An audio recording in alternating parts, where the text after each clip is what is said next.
Welcome back. Welcome to unions. Welcome to unions or union. In the last session, we discussed about structure. In the last session, we discussed about structure. Structure and unions are similar things. There is only one minor difference. So we are not going into the details of how to create unions, etc., because everything is similar to structure only. Name is different and one property of it is different. Because of it, the applications for which unions are used are different. Apart from it, the syntax of declaring the union, syntax of accessing the members of the union, all are similar to that of structure. So unions like structures contain fields whose individual data items may differ from one another. So it is also a heterogeneous collection of elements. Unions store data of different types and sizes. This is and sizes at different times. Unions store data of different types and sizes at different times. What is this? Union store data of different types, okay, similar to the structure only. Data of different types and sizes, okay, but at different times. What do you mean by different times? What exactly is different times? Different times in the sense that that implies that you should not store all the data at the same instant of time, or maybe all the data is not valid at the same instant of time. All data is not valid at the same instant of time. That means it can contain different types of data, but maybe one or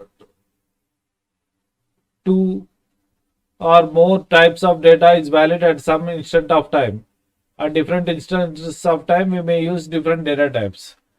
So that is exactly the difference. The members within a union all share the same storage area within the computer's memory. The members within the union all share the same storage area within the computer's memory.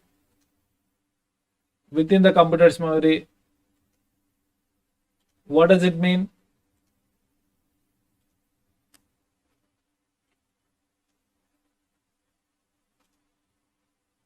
The members within all share the same storage area. Now, what happens if they share the same storage area? How can you share the storage area? How can you store the storage area?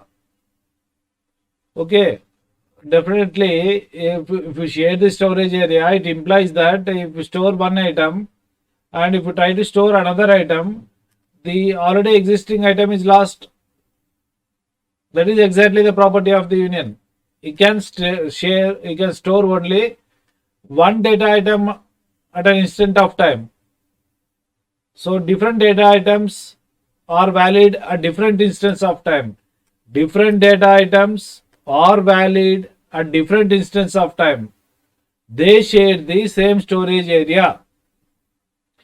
Where each member within a structure is assigned its own, whereas each member within a structure is assigned its own unique storage area. So structure doesn't share the storage area. It uses its own. Each data item uses its own storage area, unique storage area. Whereas here, in the case of union, they share the same storage area. Thus, unions are used to conserve memory. Of course, you can conserve memory. They are useful for applications involving multiple members, where values need not be assigned to all members at any one time. That means, so all members need not have valid values at the same instant of time. For such applications, you can use union.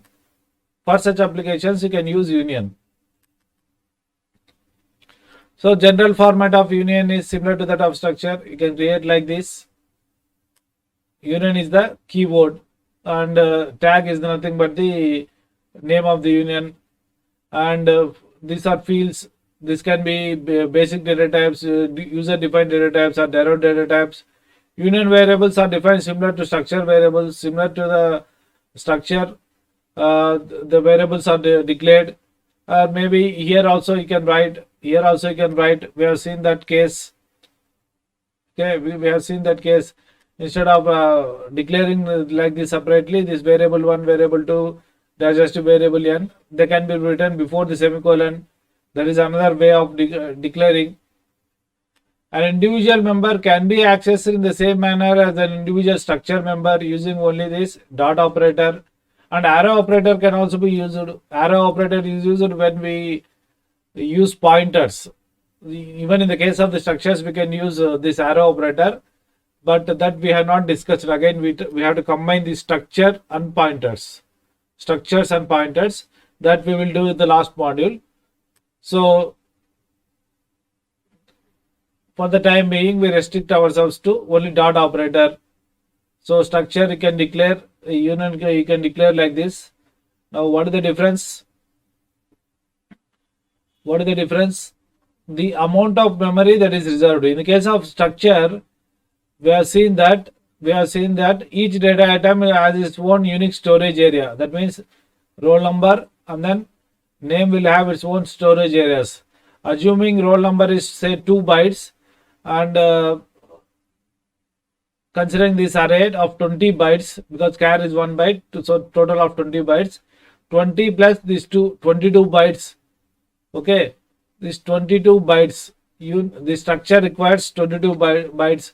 Whereas if you consider the union, only one of the data item is valid at any instant of time.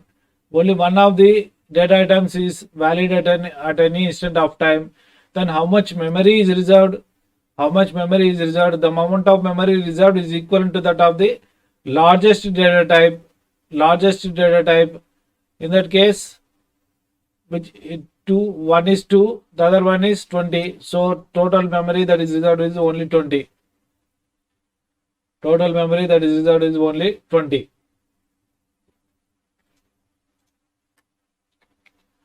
So structure occupies 22 bytes, whereas union occupies 20 bytes.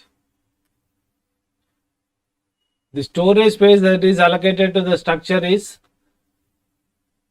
sum of all the fields. How much storage area is required for a structure? It is equal to sum of all the fields. Whereas if in the case of the union, it is the maximum of all the fields. The maximum of all the fields. Okay, that is union. That is union.